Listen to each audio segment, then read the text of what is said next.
दादा, आरक्षणाची सोडत झाली नगरपालिकेत, महानगरपालिकेच्या, तसं साधारण नाही, मी शिवसेनेने नाही बघितलं काय. आक्षेप घेतलाय त्या संदर्भात. कुणी? शिवसेनेने उभाटा गटानं कारण आरक्षण वेगळं पडलं, आरक्षण वेगळं अरे पडलं. आरक्षण चुकीच्या पद्धतीने केला असा आरोप केला जातो. मला नाही वाटत. मी जो प्रशासनात 35 वर्ष काम करतो, वास्तविक हे अतिशय पारदर्शकपणे करण्याचा प्रयत्न केला जातो. काय कुणाचा इंटरेस्ट आहे चुकीचं करण्याचा?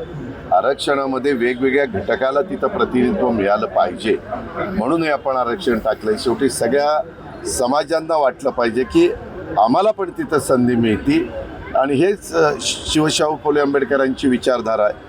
आणि तेच डॉक्टर बाबासाहेब आंबेडकरांच्या संविधानाचा आदर करून आपण त्याला रिस्पेक्ट देत असतो आणि पुढे जात असतो. मला वाटत नाही, परंतु काही पुरावे असतील तर त्यांनी दाखवावे. संबंधित यंत्रणा त्याच्याबद्दलची माहिती घेतील आणि आपल्याकडं पूर्णपणे पारदर्शकता दाखवण्याचा प्रयत्न केला.